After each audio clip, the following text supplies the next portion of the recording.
खून की कीमत। खून क्या है? खून चाहे जहां रही जैसे रही, वक्त आ गई पर बर्दाश्त ना करी। अगर खून पर कोनो प्रकार का आँच आ गई तो खून बर्दाश्त न करी, तो कीमत चुका दी। एक कहानी मिलल बंसावली नामक पुस्तक से। तन कवि अमन कुल संगवे घर में का कवि जी भाई है। कवि जी से काली की तरह बिरहा लिखा था, बढ़िया हमो बैठा था कहा बढ़िया कैसन होले, हमका रामदेव उस्ताद जी गाँव ऐसा लिखा तो कहा तो ऐसा गा देबा का, हम का कोशिश करब, अगर हो जाए तो ठीक बा, नहीं तो विजयी में जिंदगी दे कोशिश करब।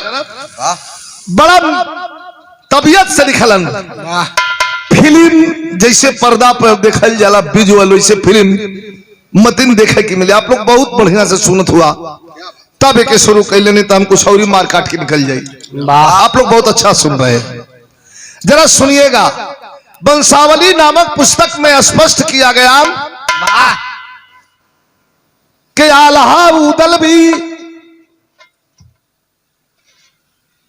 जदुवंशी क्षत्रिय थे। आल्हा उदल रहे वाला कहां कर रहलन?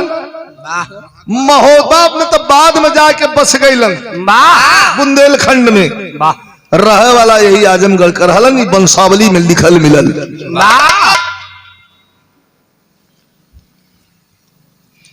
स्पष्ट कैलन कि दक्षराज बक्षराज यहीं से पलायन कैलन, आजमगढ़ से जाके महोबा में रहलन। माई मलहना के कोख में 2 ठे बेटा जन्म लेहलन।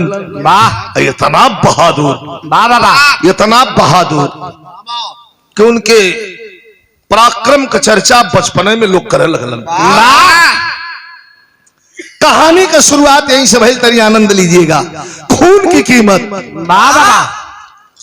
एक भूल और एक ही फूल अर्थात खून की कीमत। आवा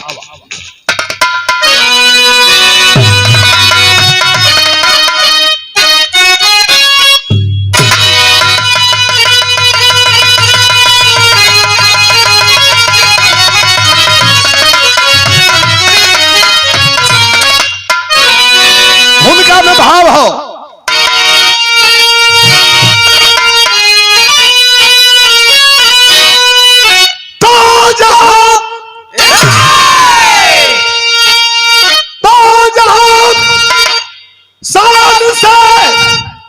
लाखों स्तर कट गए,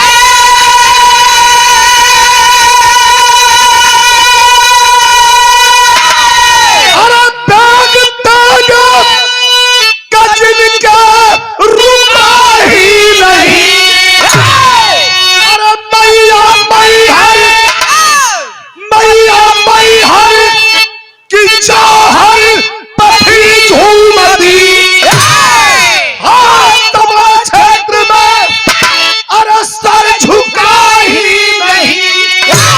जिनकी आंखों में दुश्मन है जो चढ़ गया, चींटियों की तरह वो मसल करी चले। आल्हा उदल निकलता था जिस राह से, मौत भी अपना रास्ता बदल कर चले।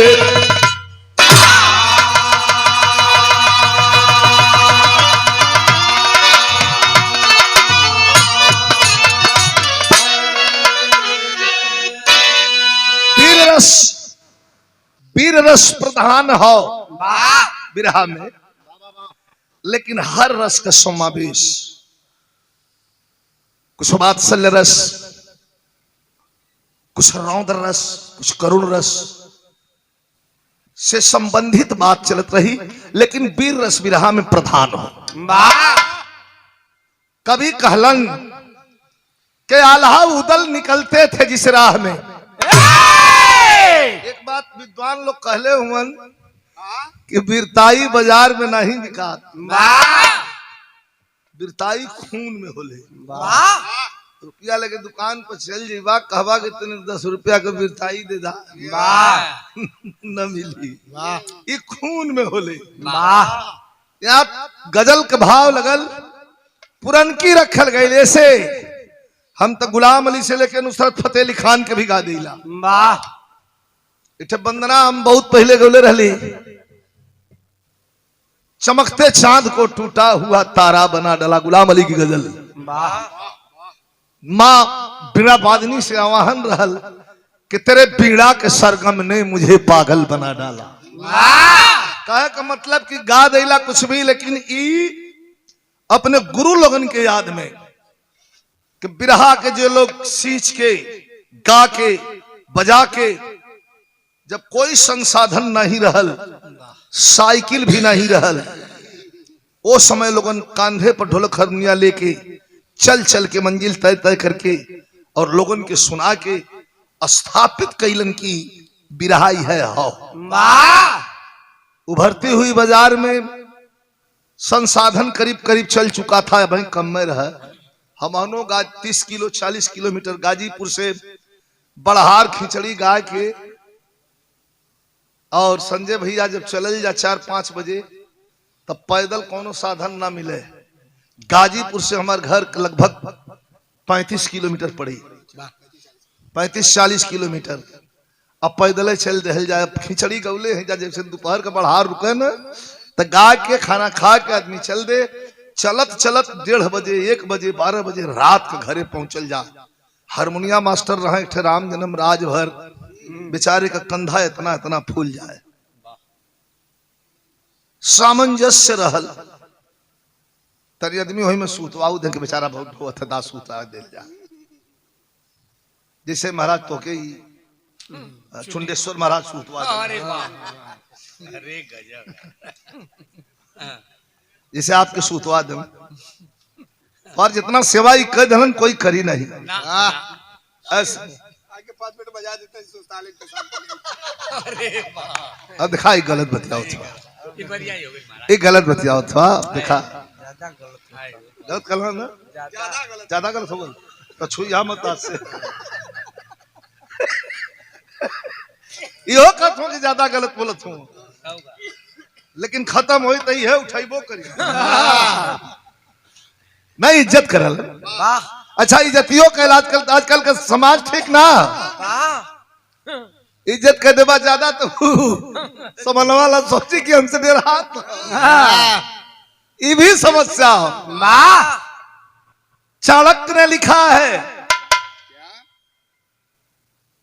कि बहुत ज्यादा सीधा बनने की कोशिश मत करो, बहुत ज्यादा सीधा बनोगे मार दिए जाओगे, बहुत ज्यादा सीधा बनोगे लोग रास्ता नहीं चलने देंगे, बहुत ज्यादा सीधा बनोगे तुम्हारी बात की मान्य नहीं होगी। इसलिए जमाने के हिसाब से चलना पड़ेगा, ढलना पड़ेगा। आल्हा उदल निकलते धीरे धीरे जवानी का सुरूर चढ़ल, चारों तरफ बावन में हल्ला हो गल। कोई लड़वैया लड़े के तैयार ना, कुश्ती कला तलवारबाजी। अब भीड़ गई जो न तो लड़ाई दिल्ली वालन से, यार परमाल का चढ़ाई। यार आल्हा उदल जो न तो अकेले दम पर राजा लड़ा चाहे मत लड़न। आल्हा उदल अकेले जहर रहलन वह रहलन, केहू के भी जहर रह ओहर राय के चाहिए। गाभिनो हो साढ़ो इतनी घोर वहरो जहर रहे ओहर रहे मन से। आल्हा उदल निकलते अब इतना तपाक जरगल पहलवान, तोहार तपाक जरल हल जरगुन। अरे बारे भाई वाह, इतना तपाक जरगल आल्हा उदल का। तो कभी लिखत हमन बुल्लू उस्ताद रामदेव उस्ताद का जमाना जब रहल, तो वो समय लोग गीत के गावल।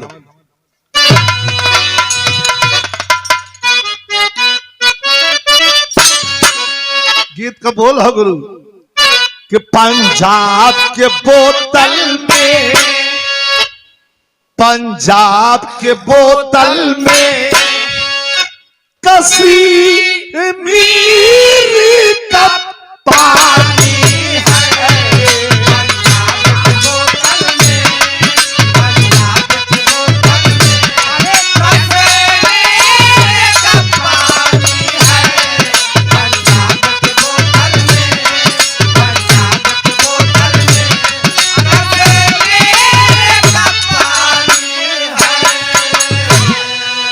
भाव हो कि पंजाब के बोतल में कश्मीर का पानी है। पंजाब के बोतल में कश्मीर का पानी है। पंजाब के बोतल में कश्मीर का पानी है। अरे कश्मीर का पानी है। लखनऊ की नजाकत है। नजाकत सीधा एक कायदा दे लखनऊ की नजाकत है। लेकर मान खराब हो जाएगी। नजाकत लखनऊ की नजाकत है। लखनऊ की नजाकत है। अरे बॉम्बे की जवानी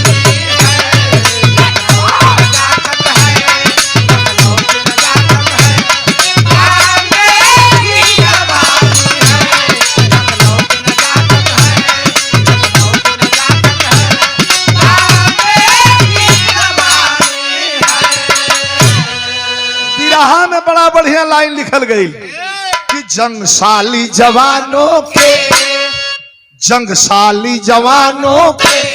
अरे तले वार पे पानी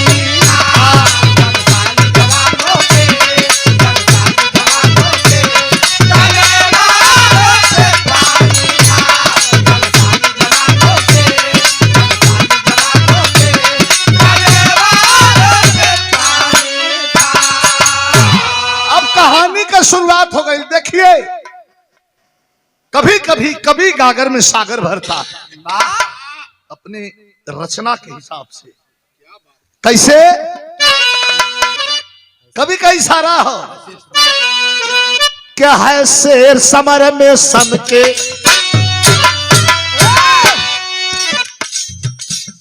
है शेर समर में सन के जब खन का खूनी खंजर है शेर समर में सन के जब खन का खूनी खंजर गल जाए नजर में जो भी आ जाए मौत का मंजर।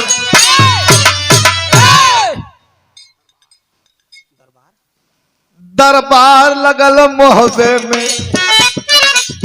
कहानी शुरू हो गई।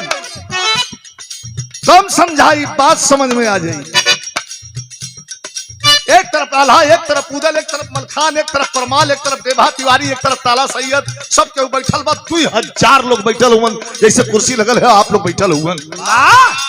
अपने अपने आसन पर सब तीर बैठल हुए। मोछ पता दे दे के दरबार लगल मोहब्बे में बैठे आल्हा मतवाला। आल्हा सबसे बड़ न रहला, बहुत वीर बड़ा पराक्रमी रहलन। दरबार लगल मोहब्बे में बैठे आल्हा मतवाला। उदल मलखान विराज ऐठन में सैयद ताला। अब बैठल बैठल वही एक बात का चर्चा छिड़ गई। बातों की चली परिचर्चा। इसे अपने में बैठ के बात ना होखे लगे ले। बातों की चली परिचर्चा। आल्हा चिंतित हो बोले। आल्हा बड़ा चिंता कैलन और चिंतित हो के एक शब्द कहलन। का कहलन? अरे बातों की चली परिचर्चा। आल्हा चिंतित हो बोले। बातों की चली परिचर्चा। आल्हा चिंतित हो बोले। एक बात खटकती दिल में हर राज हृदय का खोले।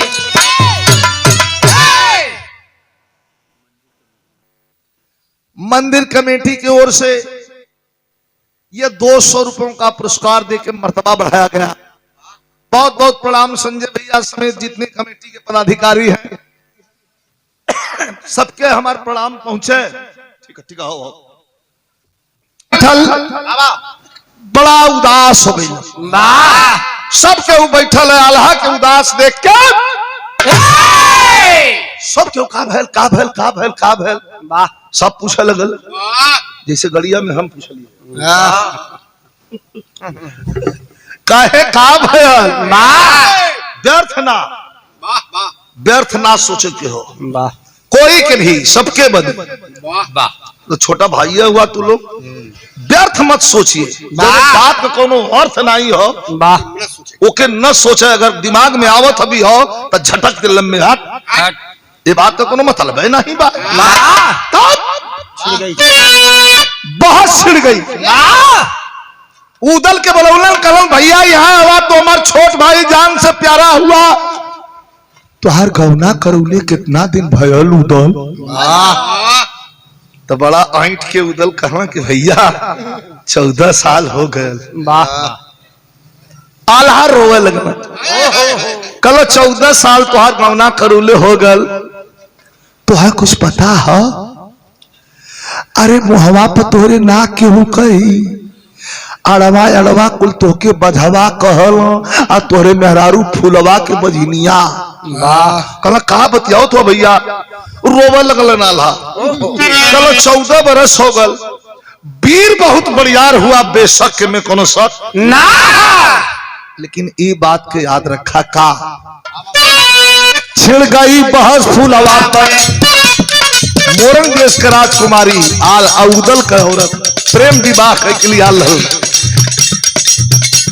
एक फूल से तौलात हलो जमाने में तनी सुंदर मेहरारू रहबे न कैली जना कि देव लोग का सरा हो फूलवा हमरे राम दोस्ताद गले रहन दवाया फूलवा अब उदल के बियाह पर उदल बने बहुरिया चढ़ल अंग पर पानी जवानी जिंदाबाद हो गई मेहरारू बन के गलन फंसा के ले भगलन 14 साल बीत गल अब आल्हा रोवे लगलन छिड़ गई बहुत फूलवा पर बोले हैं सैयद ताला छिड़ गई बहुत फूलवा पर अरे बोले हैं सैयद ताला नालन समीला गोदी में ये बंश चलाने वाला बड़का तलवार बाजे बनल बड़का लड़वैया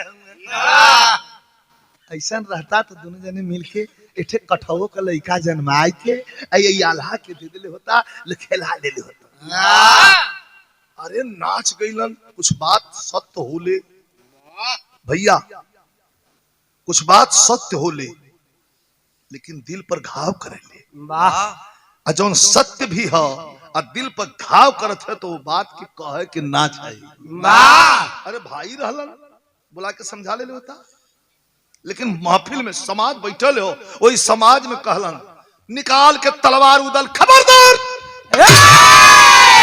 ताला सैयद गर्दन काट ले कहला भैया हमार गर्दन कटबा बहुत बड़का लड़वैया हुआ तो सच्चाई बतावत हई ताला सैयद का कहलन कि हाय कोई कमी फूलवा में तो के बुरा लगी हाय कोई कमी फूलवा में क्या उधर की ना मर्दी हाँ या तो फूलवा में कोनो कमी होई अने तो तू ही ना मर्द होगा तो काटे की जाल लहर नहीं आवे लेके तलवार कांपा लगलन गुस्सा में उदल कि पा जाई तो कई टुकड़ा के कह दे तो ले आल्हा तलवार ले खड़ा कर उदल बैठ जा ताला सैयद कोनो बेजान है ना कहत हूं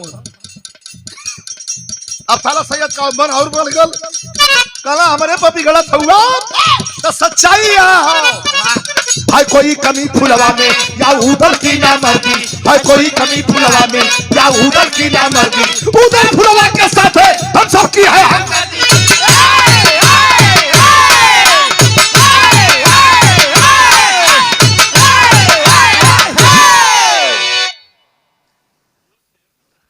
या तो अब टेलर है फिल्म बाकी आप लोग बढ़िया से सुनत हुआ ऐसे थोड़ा सा हम लोग के कोशिश करके पड़ा था कि बढ़िया हो जाए वाह नहीं तो ई ना देखल जाला कितना लोग हों ई देखल जाला कि कैसन लोग हों वाह आप लोग बहुत अच्छा हो आई लाखों इनाम के बराबर आप लोग बैठ के सुनत हो कहानी बड़ा आनंद दे तरी सुनी है कहा कोई कमी फुलवा में हुई चाहे उदल कर नामर्द हुई है भरे समाज में तलवार म्यान में रखलन उदल देखा ये बात लग गई संजय भैया। तेगा तलवार कटार भाला गणास का चोट मिट जाले भाई, लेकिन बात का चोट बड़ी बेरहम होले। वो आदमी जब जब याद करला जितना दिन जियला एक करजवा में सूल काट मतिन गड़ेले। बात का चोट वो सबके ना शानदार आदमी के। इकट्ठे आदमी ऐसा हो कि दिन भर में 10 गाड़ी सुनत हो, न कोनो फर्क है ना। हमारे यहाँ जने हुआ नाम न बताई, बहुत सरदार कहा यूट्यूब चला था, नाम न बताई, उन्हें 4 झापड़ मार के 25 गाड़ी 10 हाथ भैले उतना ताव में रही है। वैसा ना रंगदार आदमी, जवन शानदार आदमी उदल तलवार उठौलन, चुपचाप महफिल से उठलन, आंख में मोटा मोटा आंसू हो, टप टप आंसू चुआ था, दिल में बात लग गई। कहा जान दे दे, कहा कैसे का कह दे कि हमार भार करेजा का हल्का हो जाए। जब चलन तो भाव करेजी लिखत हूं।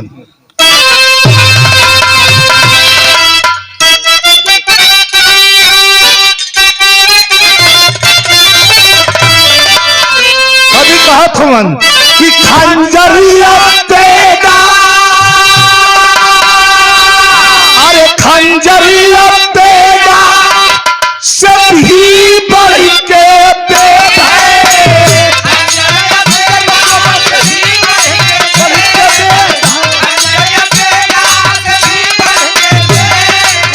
खंजरिया देगा से भी बढ़ के देगा, बतिया का चोट यही कर जवान के छेद, बतिया का चोट यही कर जवान के छेद, बतिया का चोट यही कर जवान के छेद। रोवत चल रहा महल पर ईसा बैठला है अकेल।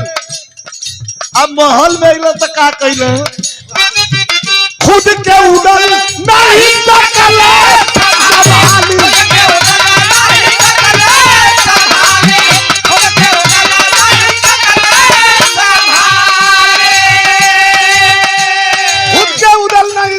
संभाली, संभाली।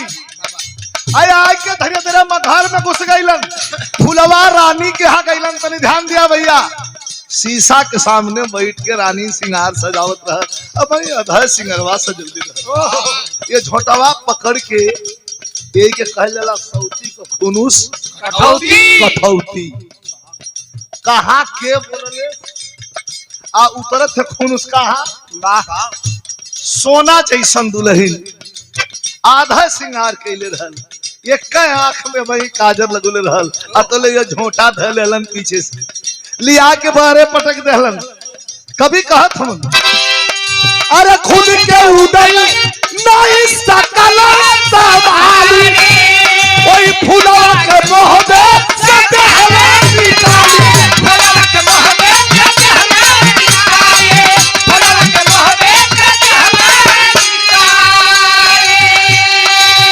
मेहनत बतिया बतिया बतिया, मेहनत बतिया हियरवा के भेद, मेहनत बतिया हियरवा के भेद, मेहनत बतिया हियरवा के भेद, अरे मेहनत बतिया हियरवा के भेद, बतिया का चोट यही कर जवान के भेद, बतिया का चोट यही कर जवान के भेद, बतिया का चोट यही कर जवान के भेद, मेहनत बतिया हियरवा के भेद। अरे अरे अरे अरे अरे अरे सरकार ई का करथुआ इतरे झोटवा धइलन। पहले नई दुल्हन बहुरिया घरे में आवे तो ई कहा कि फलाना का पतो 5 साल हो गल, 4 साल हो गल, 3 साल हो गल, अब ही बहरे नहीं निकलो। इज्जत बड़ा माने आदमी न। आई 14 साल से भाई महल में रहल, फुलवा बारे नया निकल रहल, बड़ी इज्जत रहल। अच्छा भीतर जब लड़की अपने गौने जाली, घरे में रह जाली, पहले के बात बतावत है, हम लोग का बचपना रहल तो भीतरा तनी समराहो रहा, तो इतना सुंदर उनका चेहरा गोर हो जाए इतना सुंदर खिल के हो जाए कि एक तक घर में रह पहलवान, दूसरे बर का पानी पावे। हाँ, अच्छा बर मतलब दुल्हा का, हम जान के नहल का पनिया नहीं, तू मत जाना जाना। बर का पानी पा के जिम्मेदारी बबूर का लाशा ले लो। ए भैया है सुंदर फुलवा भइल रहल, कितना सुंदर भइल रहल तनी हाई देखा हो। कहे में बड़ा अजीब लगत है, झोंटा पकड़लन अभी आके अब बहरे महल के बाहर झटक के इधर धाम से फुलवा उठ के खड़ी भई।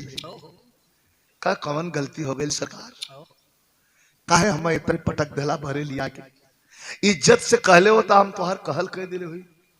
रोवा लगलन, उदल कहलन कि हमरे मर्दानगी पर शक करत हो उनको। 14 साल तोहके अइले भयल, इठे कठौ का बेटा दे दिले हो तो यही बात है। फुलवा कहलत कि लइका लइकी पेड़े पर फरल तोड़ के दे दे, तो भगवान के ना हाथ में आ ना ना ना ना ना। ताला सैयद में है ना मरले हुवन तो यहाँ से भगाई, कह भगा के का करबा, कह बियाह करके दूसर मेहरारू ली आई और से लड़का पैदा करके ताला सैयद के मुंह पर फेंक दे कि देखा मर गई। कहते एक ठे लियावा, वो अगर गड़बड़ निकल जाता एक ठे और लियावा। हम तो कहब कि जब ले न मिले तब ले लियावा, लेकिन हम काहे भगावत हुआ। कल नहीं कांटा जिंदगी का तुही हो का प्यार करके लिया लला याद कला, कहा कुछ याद ना हो, बस इतना याद हो कि महोबा छोड़ दा तुम। दिखत हुआ जिन 14 साल का प्यार, एक ठे बात, खाली एक ठे बात के चलते 14 साल का प्यार जैसे जनात हो कि हाथों हाथ बिक जाई, नीलाम हो जाई। फुलवा बेचारी रोवे लगल, कहे एक बार और सोच लिहा। तलवार निकाल के कड़कड़ कड़कड़ आधा घींचलन, कहलन कि पूरा तलवार खींच ले तो बिना खून ले ले अंदर न जाई। खून ले ले का मतलब गर्दन काट दे, निकल जाए यहाँ से, जा मुंह घुमा ले निहर। फुलवा खड़ी रहल, जहर खड़ी रहल उह डहर धैल हलस, बैठ के एक बेर महोबा का प्रणाम कैलस। अब पिछौड़ रहल उदल आके एक बेर उदल का पैर छुअलस, छटक के हर हटा देला। काम बर्दाश्त नहीं करत है तो 1 मिनट जा। फुलवा बेचारी सोचे लगल, इतना भैया बैठल हुआ, सबके घरे बहन बिटिया, सबके उखी पतई, सबके घरे बिटिया बहन, हमन सबके घरे बिटिया बहन है, लेकिन जौने बहन बेटी का ससुरा बिगड़ जाई नैहरे में ओकर कह दिन। सोचे लगल फुलवा कि नैहर जा बाप मतारी का इज्जत खराब हो जाए। लोग कहे कि देखा ये प्रेम बियाह कह के गल हलिन, कुल महोबा वाला मार के लखेल दलन, छुच्छा खोइछा दियावत आवत इज्जत हमरे बाप का खराब हो जाई, ना जाब नैहर। फुलवा सोचे लगल जाई कहा, मंजिल चाहे जहां लेके जाए वह डहर धैल हलस। मास्टर त तर्ज लग गई एक फिल्म का तर्ज हो, लेकिन राम दोस्ताद आए है बारूद बरसत रहल उनके आवाज और गायकी में। ये तर्ज के बड़ा बढ़िया गावा, कोई कोई का कोनो कोनो गीत कोई कोई के मुंह से अच्छा लगे, जैसे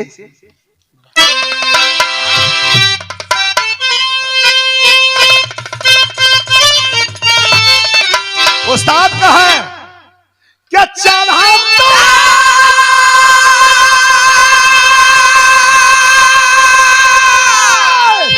हर चढ़ाता फागुना जाई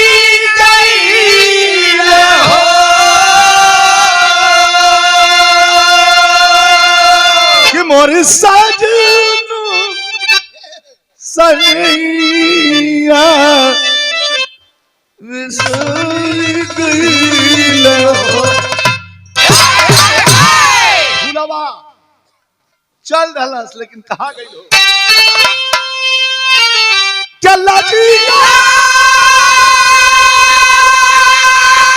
अरे लगी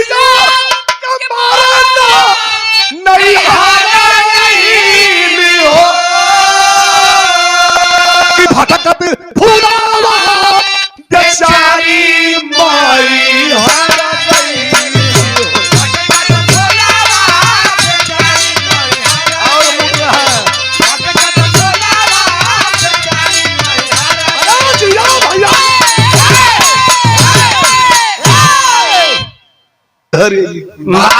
कुल दर्शन करे वाला मिल गई वही में फुलवो जवन बाय उधिया तो ही लोग के संगे गोल में रावे लगल आज जाए के मोरन देश चल आइल मैहर सीढ़ी हर हर हर हर चढ़े लगल बिहाने का कुछ खैले पियले ना कई को जमीन चलल बा आए के जवन ऊपर वाली सीढ़ी पर बेहोश होके मूर्छित होके गिर गई बड़ी सुंदर रहल बुंदेलखंडी घूंघट रहल घूंघट हटल बा नजर पड़ल दर्शनार्थिन का हाय हाय रे ई के करे घर कहरी आके पुजारी बाबा से कुल कहलन कि ए बाबा वही मंदिरवा के ऊपरा वाली सीढ़िया पे एक ठे औरत गिरल है लगा था कि देवलोक का देवी है महाराज अरे ओकरे सोनवा का गहनवा ओकरे गोरैया के आगे फीका लगत हो पुजारी बाबा दौड़लन जाके छीटा मरलन आ जब होश में भइले फुलवा तो पुजारी बाबा पूछलन कि बेटी कहा तुम्हार घर है आंख में आंसू और फुलवा कहे ना जानी कहे अपन नाम बता दे कहे ना जानी करे टटके मांग में सिंदूर हो रे के तोर मालिक है कहे ना जानी तब बाबा पुजारी बाबा कहलन कि जब ना जाने लू बिटिया तो हमके अपन भाई चाहे अपन बाप समझा ये जरा हाथ दू टिक्कर बनावा एक थे हम खाई बैठे तू खैया माई के चरण में ध्यान लगावा बड़ी लमहर माँ हो भगवती का कहियो न कहियो तोरे घर वाले यही है तो के लिया जय के मैहर के पुजारी बाबा अरे मैहर के पुजारी बाबा अदेहल सरनिया कि हमारे यहाँ रही के बितावा जिंदगी के फिर से उजाला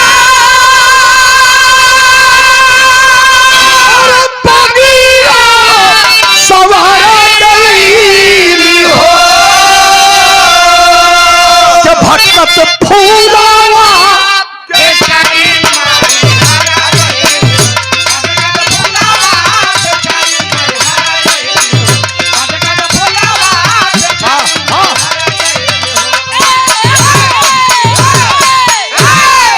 उजरल बगिया संवर गईली हो लगा लो इधर खाना पीना बनावे पुजारी बाबा के खियावे अपन पूजा पाठ करे लगल लेकिन दर्द तो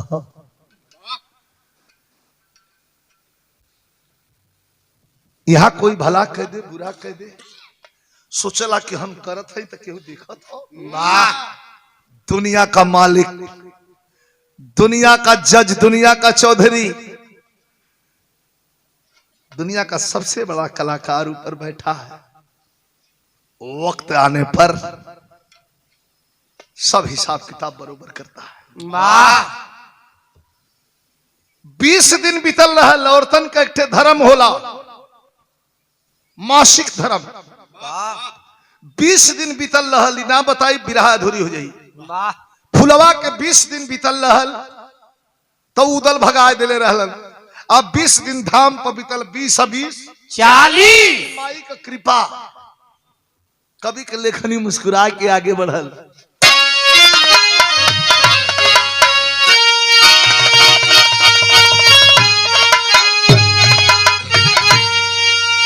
अरे जवन बादल बिधा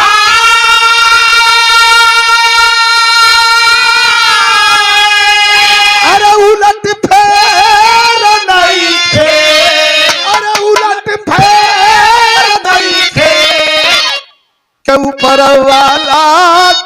घर में अंधेर नहीं।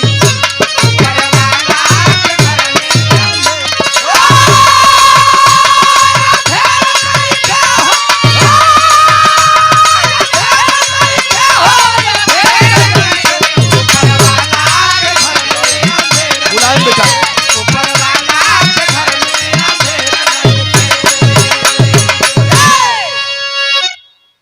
जवन बनल विधान उलट फेर नहीं खे। ऊपर वाला के घर में अंधेर नहीं खे।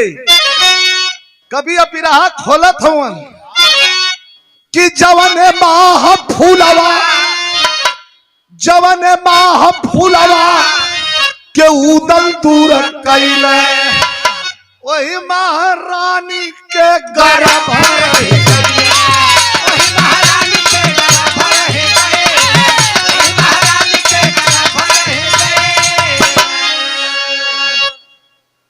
चली सवाल ने वही धाम पर पता चलल कि हमारे स्वामी उदल के प्यार का निशानी हमरे कोख में पलत बा। चली समाधि ने पता लगल कि अरे तो जौने बदे मार के हम भगावल गहली तो हमारे कोखिया में आओ। तो कभी लल करला हो कि माई के दूध से, माई के दूध से न पढ़ के दवाई, अरे बेटा पिया दवाया सरऊ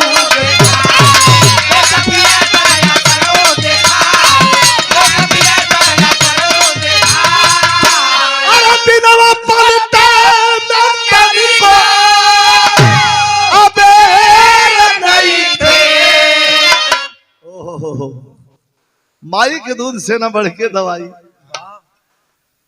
1 महीना 2 महीना 3 महीना 4 महीना 9वां महीना जब बीतल हो, वैस विरहा सुनने वाले साथी वही मैहर के धाम पर माई शारदा का सितार बज गए भगवती के। एक पुत्र धन का प्राप्ति कैलस पुलवा, लेकिन बेटा नहीं बारूद पैदा कैलस। लड़का भयल बढ़ लगो इठे तर जहां बड़ी बछोड़ लगल हो। मेहरुआ को लेखरी बड़ा हिला हिला गाओ थी।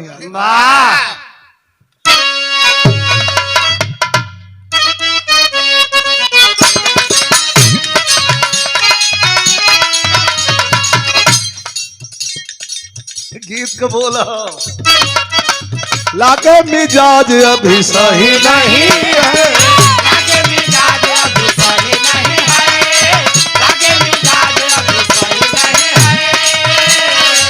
महलो मठाई तो दही नहीं है, महलो मठाई तो दही नहीं है, महलो मठाई तो दही नहीं है। पानी में चीनी जैसे, पानी में चीनी जैसे भोले राजा जी, अरे भोले राजा जी। पानी में चीनी जैसे भोले राजा जी, अरे भोले कमरिया बोले, कमरिया बोले, हाँ कमरिया बोले बोले बोले बोले बोले राजा, कमरिया बोले बोले बोले बोले बोले राजा, कमरिया बोले बोले बोले बोले बोले राजा।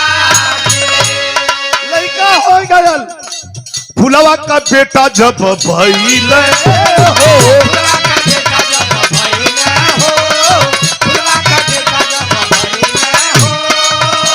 अरे नाम अमरजीत बाबा भइल हो, अमरजीत अमरजीत। जोश का पारे चढ़ के, जोश का पारे चढ़ के बोले लागल बा, अरे बोले लागल बा। जोश का पारे चढ़ के बोले लागल बा, अरे बोले लागल बा। जवनिया मर मर, जवनिया मर मर, जवनिया मर मर मर मर मर मर बोले लागल बा।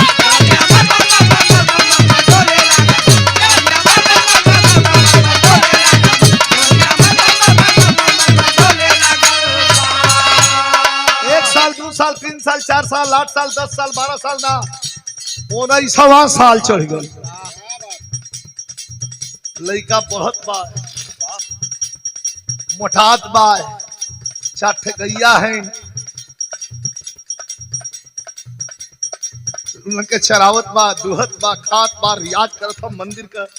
जितने घी का पूरी प्रसाद हो खा के लपेट के अब मार के रियाज ब्रह्मचर्य में बड़ी शक्ति है वाह ब्रह्मचर्य का पालन करके लगल रियाज करे तनी रियाज 19-20 वर्ष के उम्र में लगल पेड़े में इतना जोर हो गया घूम घूम खोजे लगल वाह कि कहाँ लड़ी अब तोले आप मछली से भेंट हो जाती नीचे अखाड़ा रहल आल्हा जौने अखाड़े पे आके रियाज मारे या शारदा माई का पूजा करे वही अखाड़े पर रोज जाए नित्य रियाज करे वाह अब तोले एक दिन का कांड तवने ही घरिया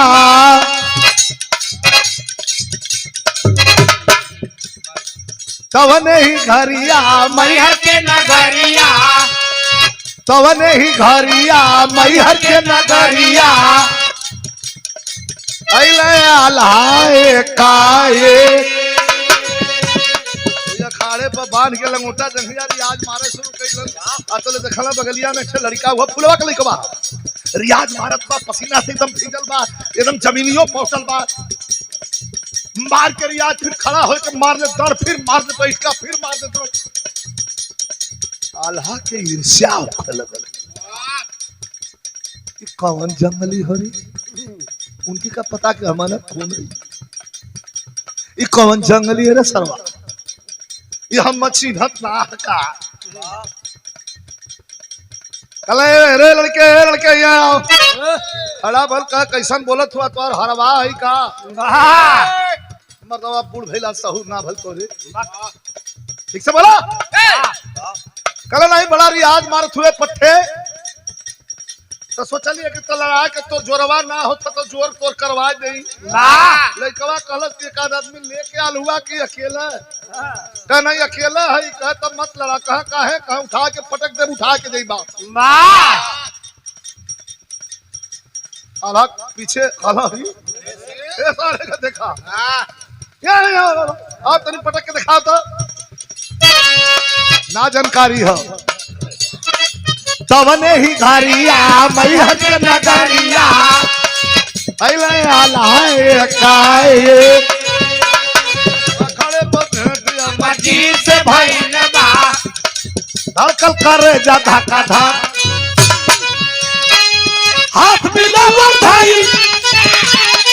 हाथ मिलावर भाई चोर हाथ मिलावा भाई चोर भाई हाथ मिलावा भाई चोर भाई हाथ मिलावर भाई चोर भाई देखा देखा ना पूरा काका लगावा भाई देखा देखा ना पूरा काका लगावा भाई देखा देखा ना पूरा काका लगावा भाई नस नस लइका जब चोरे लागल बा निचोड़े अरे नस नस लइका जब चोरे लागल बा निचोड़े लागल जवनिया मार जवनिया मार जवनिया मार मार मार मार मार मार मार चोरे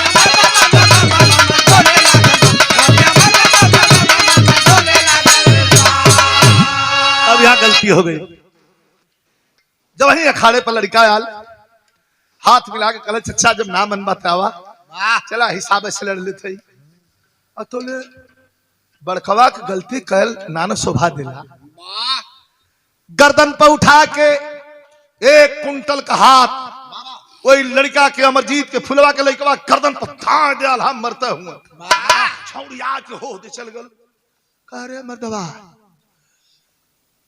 अरे यार तू कांटा लड़त हुआ का वाह हम तुम्हें बचावत हई आला हंसल नहीं बचाव बताओ झुला के घर से आल भैया अब उठा के जवना हाथ मच के मरला साला के गर्दन पर फक से मुंह से माटी उठा ललन आला यार हर ताका लगना केरी मत कौनो देखत तो ना हरी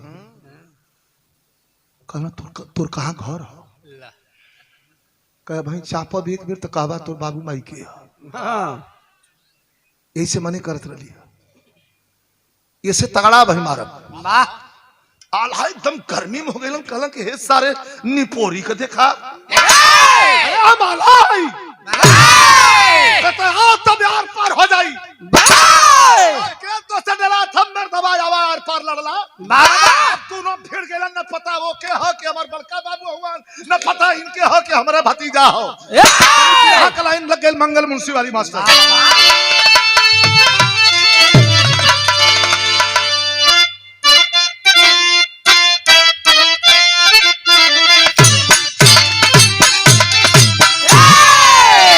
ये फिल्म के गीत के हम लोग अमर कर दिली। लाल बिहारी मिश्र का गवल रहल, मंगल मुंशी का लिखल गीत हो। एक हम फिल्म में डाल दिली। एक फिल्म हमारा भी आवेले, आयल 2-3 दिन पहले आयल भी रहल टेलीविजन पर। बॉर्डर हमारा हमारे भाई का एक ईमानदार फौजी के जिन रोलों में होले हम वही में गीत के दे दिली। मैया हो ललनवा देदा, बहनी हो बिरनवा देदा, देसवा के करनवा भौजी आपन सजनवा देदा। लेकिन आल्हा एकदम गर्म हो, कहा तब आर पर फसरा लइकवा कहे आर पर तुम होए देव हम आर के छोड़ दा तुम पार कर दे बब्बा। 1 मिनट लगी। लड़का का बड़ी बड़ी बात सुन के अंदाज नहीं होता। बार बार अल्लाह के मन में ही है चलत हो कि आओ कहाँ कही बाबा पहले सारे के पटक ले तब पूछी। कि अरे मुट्ठी जब की भी चले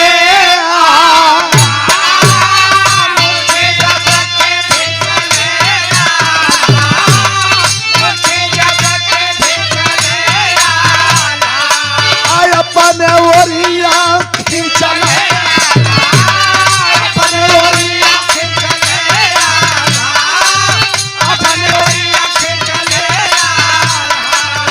पहले ताजरायन जैसे, अरे पहले ताजरायन जैसे और कपड़ा जैसे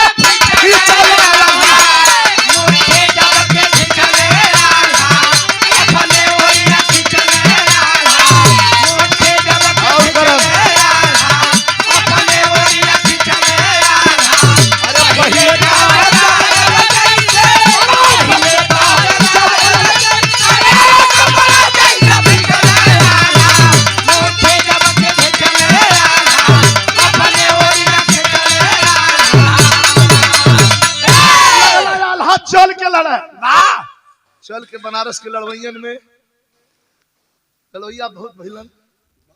संजय भैया एक लड़वैया के हम देखली उतना चल के लड़त जे कुश्ती देखले हुई हमारी बात से सहमति जताई। मन्नू पहलवान अखाड़े में जितना चल के मन्नू पहलवान लड़ रहा लड़े के उनसे 20-20 लड़वैया रहलन, लेकिन जितना चल के लड़ा पहलवानन के ताकत का मौका नहीं दे।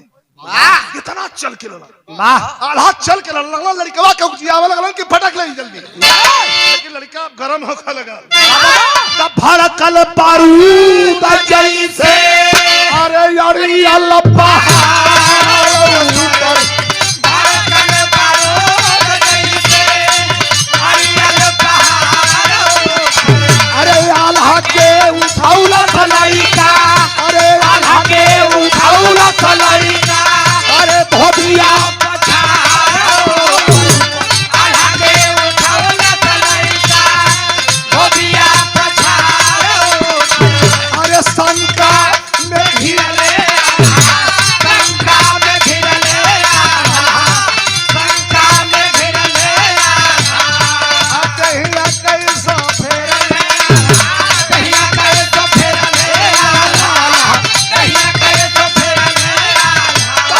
मरल समूला तारे ओहिया मरल समूला तारे ओहिया शंका से घिरले कहिया कैसा फेरले शंका से घिरले कहिया कैसा फेरले मरल बोल तारे ओहिया मरल बोल तारे ओहिया शंका से घिरले कहिया कैसा फेरले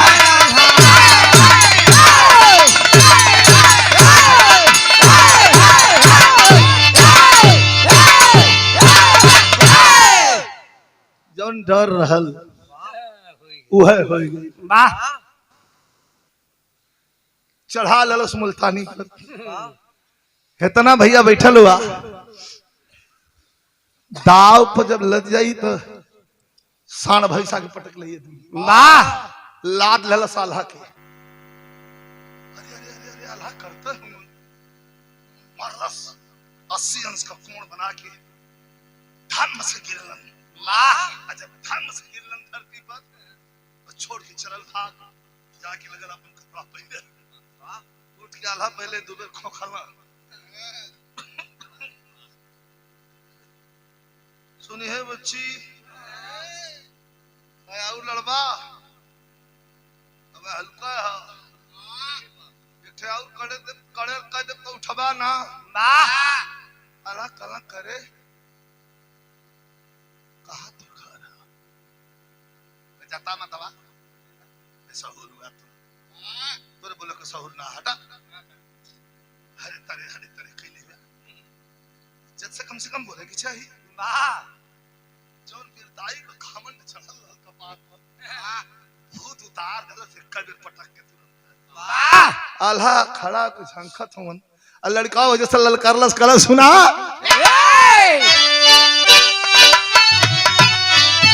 कहा कि ललकारी जब माई के दुधावा परिचय तो नहीं बताई लेकिन इतना जरूर कहा कि ललकारी जब माई के दुधावा अरे लड़के शेर समर में पटक के सीना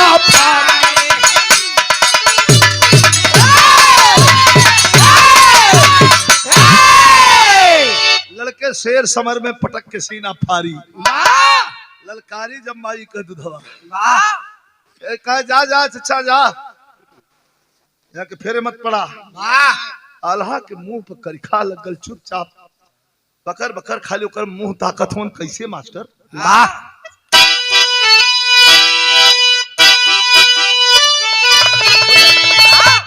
जहां तक सफर है वहां तक कोई जरूरी ना के सफर है तो चले तने डाउन बनावे पटा जा हाथ बाबू का गिर जाए तो हम खाली धाप भी गाल अरे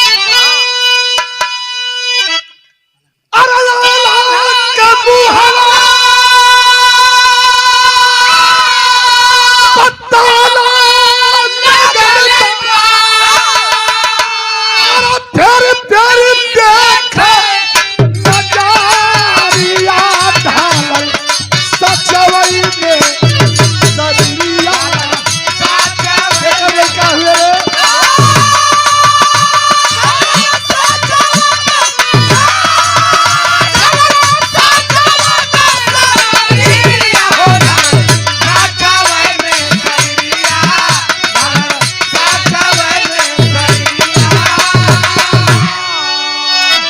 बार गुरु करिखा लगल बा फिर देखा नजरिया ढालल सचवई में शरीरिया कला रे लइका सुन रे कि के कर लाल हौवा कहा बावतनवा कवन मतारी तो हर कैली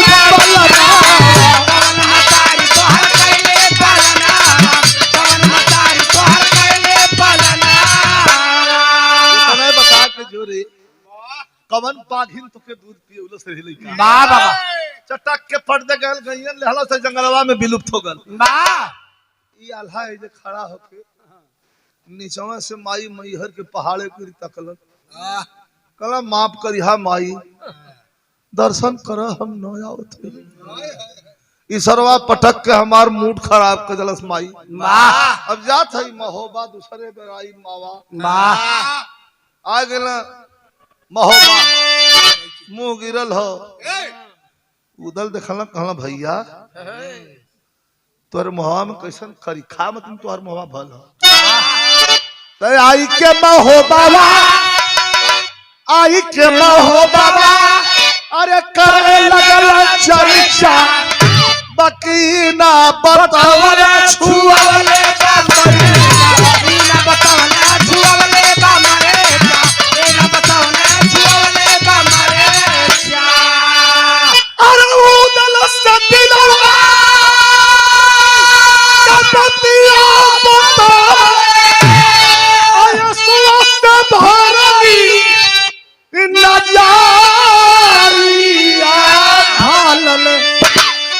सचवई में सारी लिया गई न आड़े कल ये उधर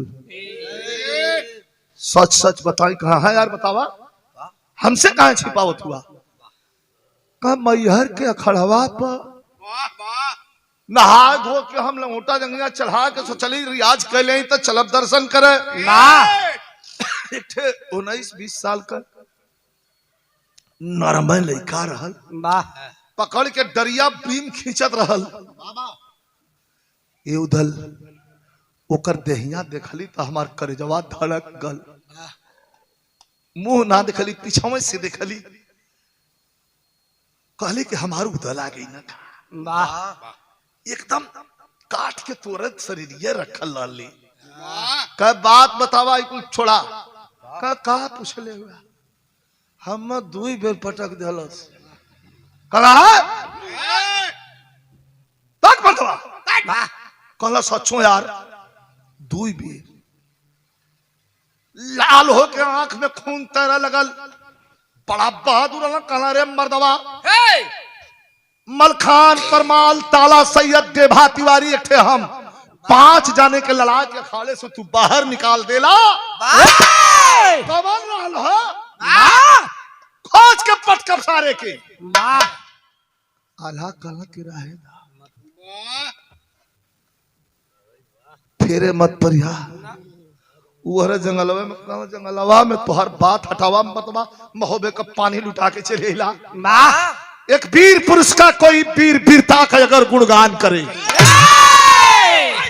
असलियत कभी लिखा था कि एक वीर पुरुष का कोई वीर वीरता का अगर गुणगान करे तो समझ लो उसमें है दम वह बारूदों से आसमान भरे अगर वीर का बड़ाई वीर करत हो वाह देकर मतलब क्यों करे मतलब हाँ भड़क गए हैं बगबूदल मोहबे की धरती खाटी है अरे एक पैदा वीर हुए बारूद यहाँ की माटी है कथवा ना मिली मैहरे के धाम पर कुश्ती होगी जब अखाड़े पर तोके पटकले है वही पचल के पटकब तब तो शारदा माई का क्रिया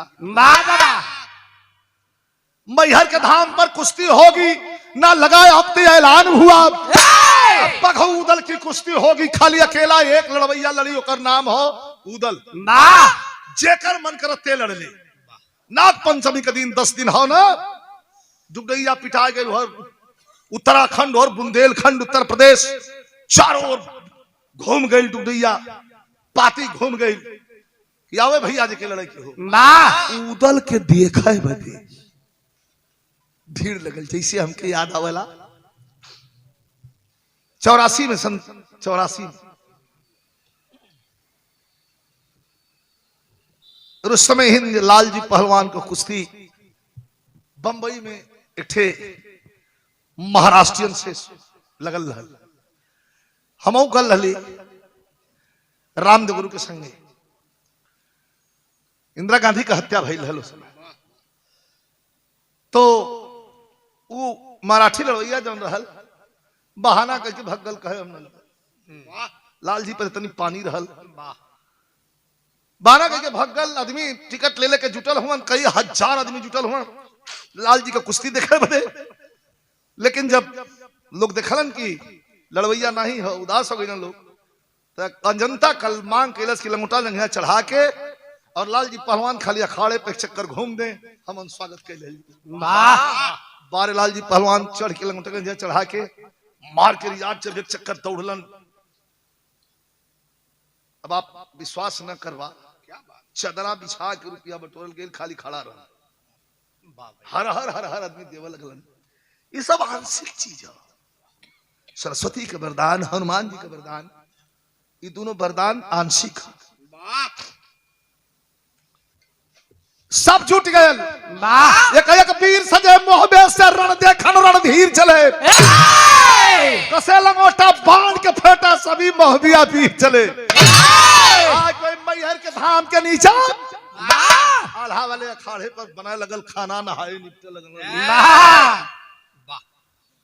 आके जन हतन बांध के लंगोटा जंगिया सबेरों से उदल अखाड़े पर घूमने लगलन आल्हा अपने भैया से पूछा भैया लौकल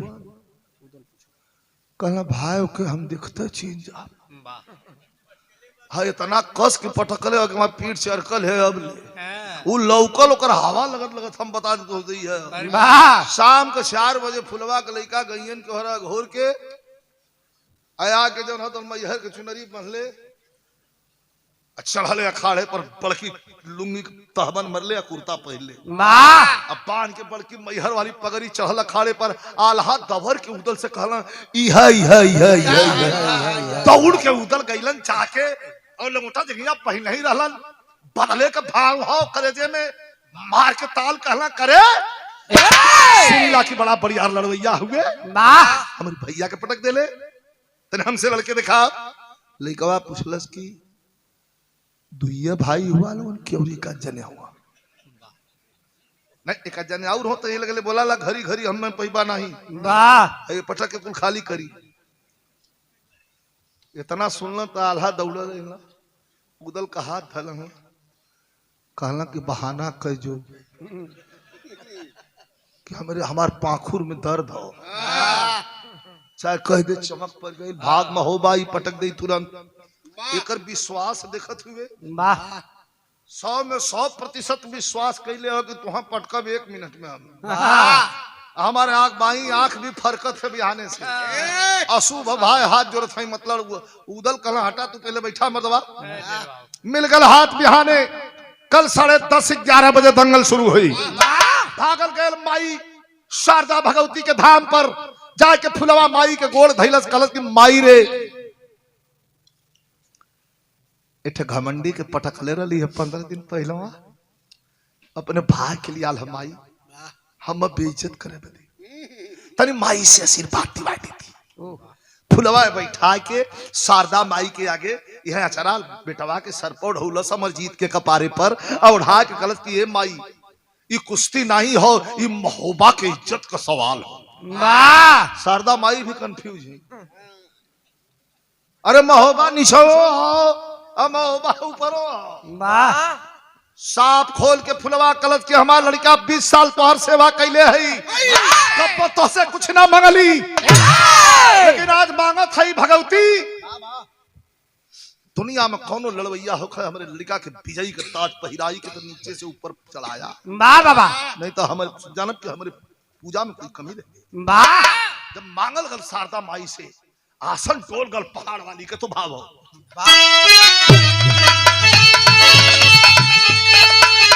फुलवा कहा था कि अरे कुश्ती ना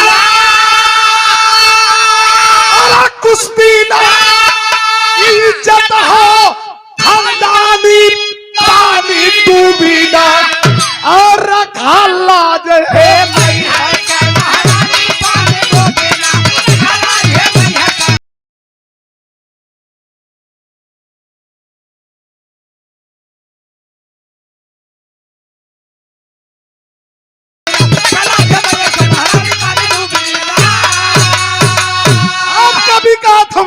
कि खून से खून का आखा है अरे खून से खून का आखा है भैया आज भिड़ंत हो बिना के पंजाय अमरजीत चरखी पर घूमल तुरंत हो जब ही पंजा मिलौलस नो के पता है कि अपने बाप से पंजा मिलावत है आना उधल के पता है कि जे करे खून का प्यासल है वो हमार खून हो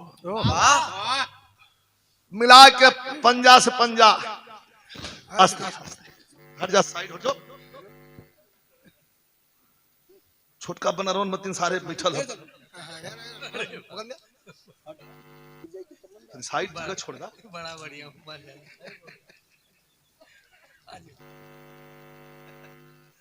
500 रुपया पुरस्कार है भाव पर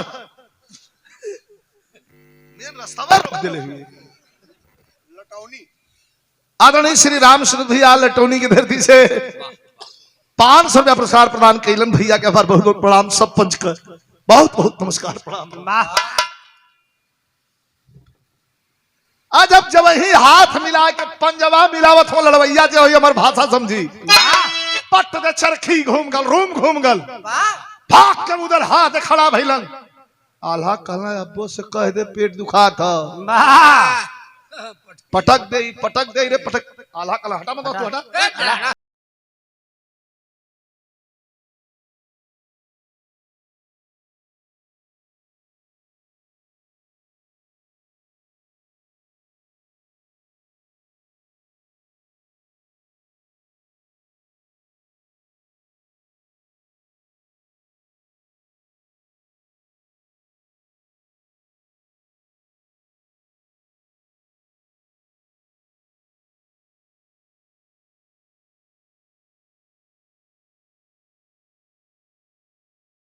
वाह उधर हंसा लगला कि छेड़खानी करत था।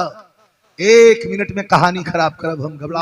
वाह दोनों बहादुर जब भीड़ गईलन तो आल्हा लगल हमारे यहाँ तनी कुश्ती देखा पता दोनों का ना हो। वाह हमारे यहाँ खानपुर बेलहरी और यहाँ से पतरही रोड पर वाह खानपुर बेलहरी के मोहम्मद हनीफ मास्टर 80 के दशक में आल्हा गाँव है। आल्हा गाँव लगा तो जना की परम आग लग जाएगी। वाह बड़ा नाम रहल। वाह वाह 2 भाई रहलन। शौकीन कितवा करा ना। शौकीन अरे खैता में का ले रहे हैं हमेशा। चला चला बजावा वाह बदवा बता ही देता था। कहा दोनों जब आल्हा गावे लगा खानपुर बेलहरी मोहम्मद हनीफ मास्टर उनका भाई तो कैसे गावे मास्टर आए हाय हाय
उजन कुश्तिया देख के ऊपर गहल रहल कल ब्रह्मा से तो ना लड़ल हो लेकिन कलयुग के हनुमान से लड़ल हो। वाह के हा कहे अमर जीत संग लड़े जे अइला मोहबे के उदल महाराज। वाह है पूजा का थरिया हाथ से चंदी नीचे गिरी पीर रस के विरहा में करुण रस का लाइन रोवे लगल फुलवा आके माई मैहर देवी के धाम के सामने मूर्ति के सामने दरवाजा बंद करके करेजा तोड़ तोड़ के रोवे लगल कलश की माई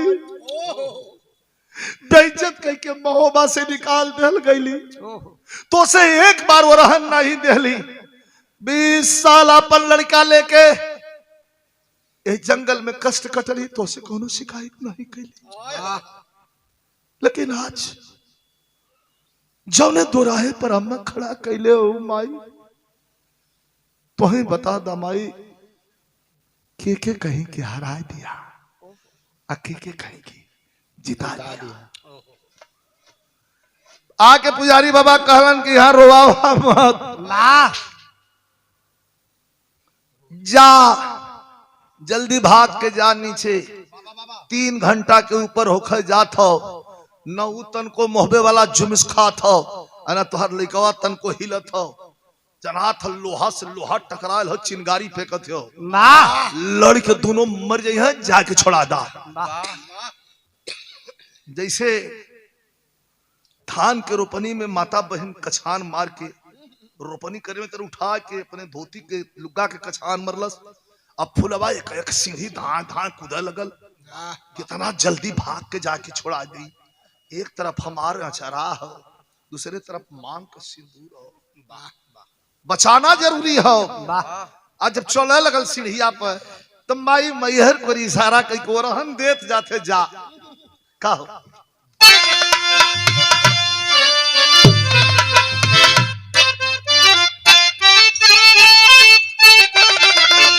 यह कह के चलल बा कि काए मैहर वाली माई काए मैहर वाली माई कैलू कवन खेलावा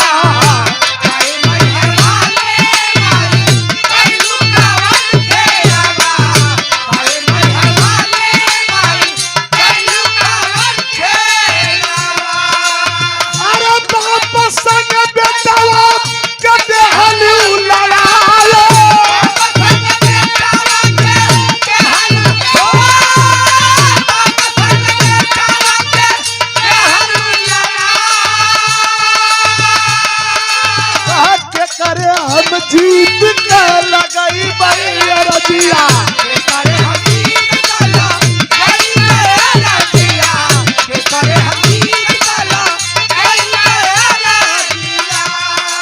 अरे कोठिया से सनुरा हिललया जबाया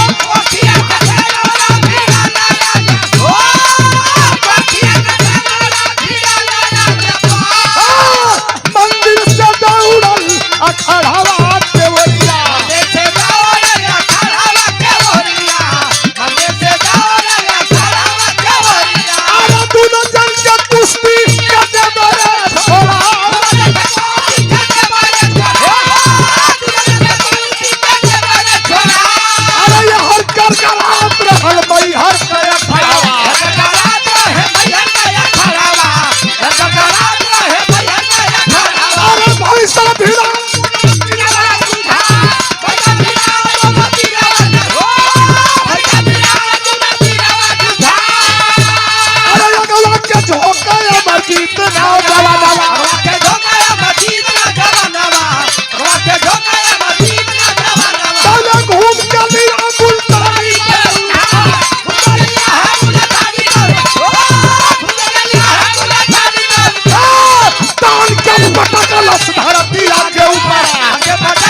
पॉइंट के साथ साथ टाइमिंग को जरा देखिए।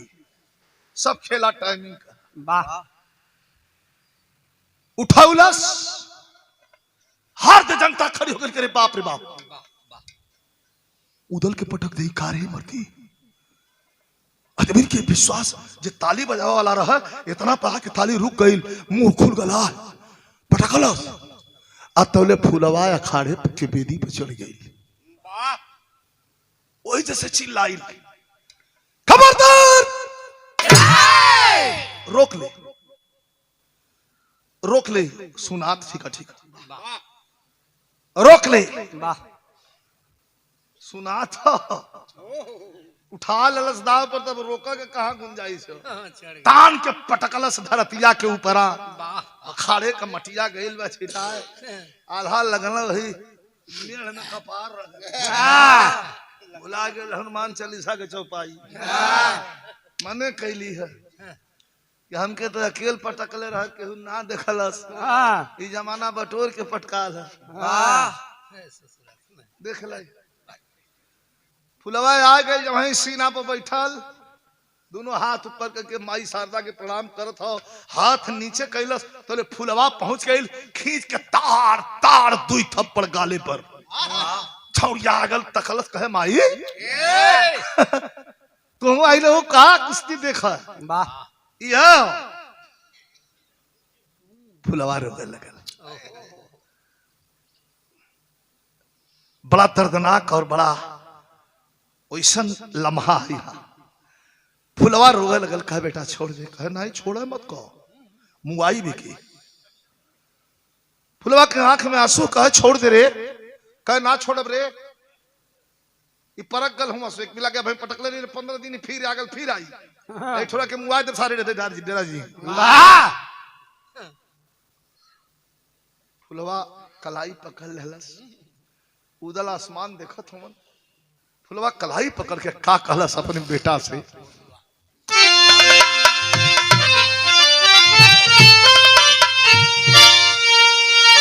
अरे रोवे अब रोवे फुलवा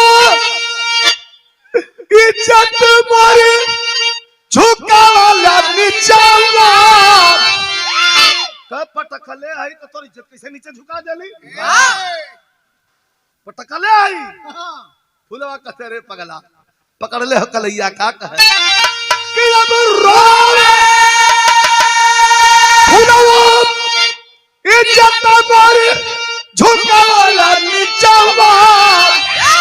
क्या अपने अरे अपने यही बाबूजी के छाती पर से उतारा बच्चा।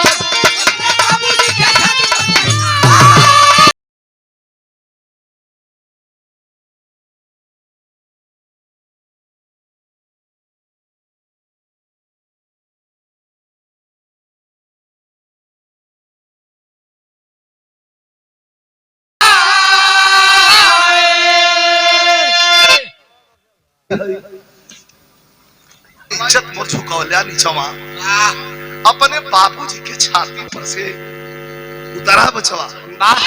छटक के हाथ खड़ा भयल, आगे पूछा तो करी माई बाबू यह हूँ, करे माई बाबू यह हूँ रे।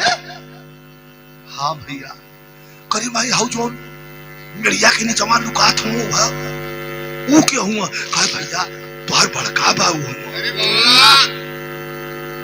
दौड़ल कर उनका गट्टा, जो कुछ पता ना आला, उनका गट्टा दे के खींच लिया। आला सन का मुंह के हम हो के पटली का सरवाई जोड़ा लगाई धल यार खींच के कहा वाबल कबा उछला, गलती के माफ करिया भाई ना जले लोग थुना खानदान वाले मतवा नहीं तो फिर ही से न पटकले होई। वाह 8 साल छोड़ खड़ा भई ना उदल पुरान प्रेम फोफाई में। अरे वाह पुरनका वाह जब फोफाला कुछ छोड़े रखा जैसे तुहार फोफाल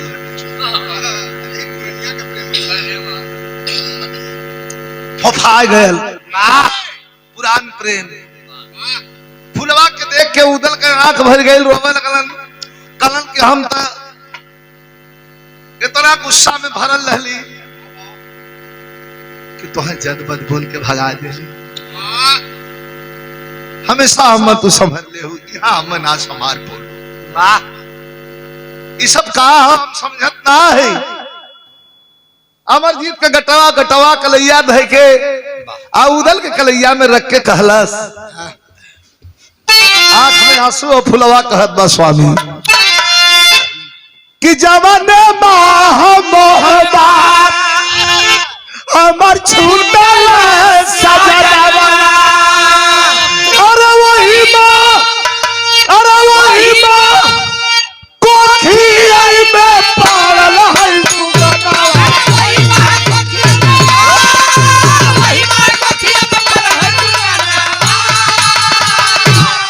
अरे कितना संकट झेलली हमारी नित्य पिछावा, अपने बाबूजी के छाती पर से उतरा बचावा।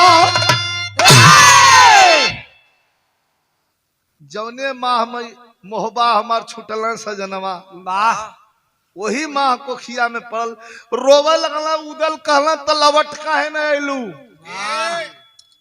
कहला तेगा कटार चोट, तेगा कटार भाला के चोट मिट जाले स्वामी। तू जो चोट हम देहले रहला उ घाव आज ले ताजा। इतना भीड़ जुटल है, 2 लाइन विशेष हो भैया, 1 लाइन।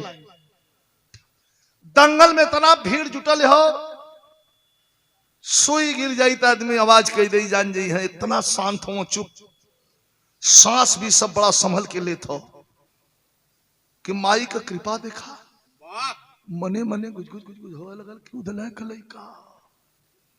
तो आदमी कहा कि तो बाघ है, कहा तब ना बाघ है, बाघ से लड़गल के लड़ी उसे। फुलवा कहलस कि इतना चोट जखम दिले रहला, इतना बेइज्जत करके निकलले रहला महोबा से।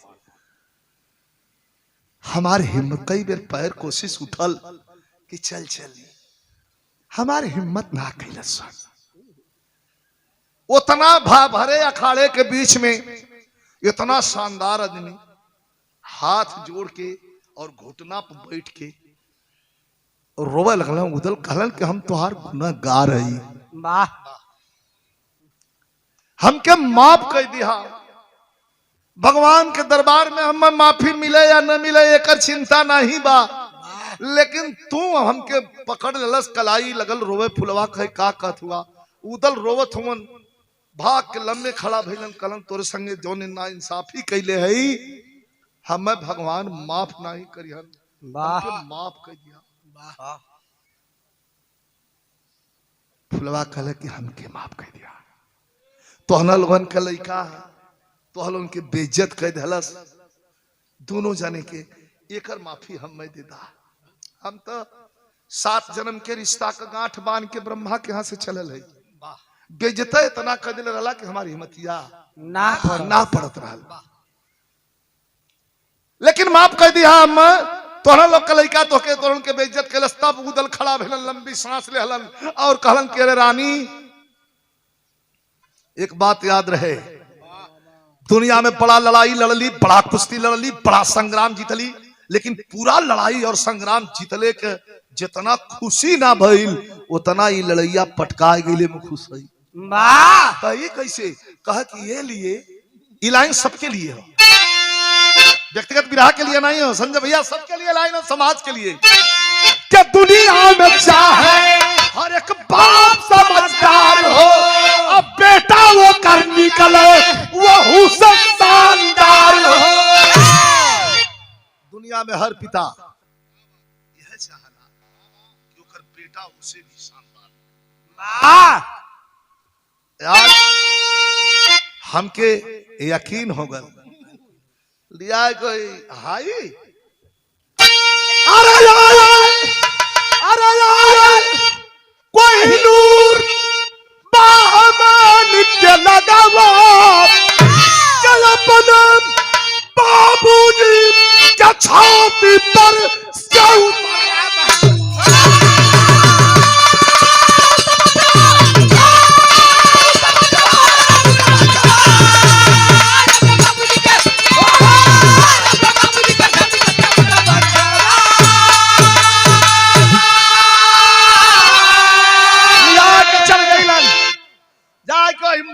पहाड़ पर भयल हवन कैलन देवी का पूजा अल्लौट कैलन महोबा ताला सैयद से कहला कहा लड़बा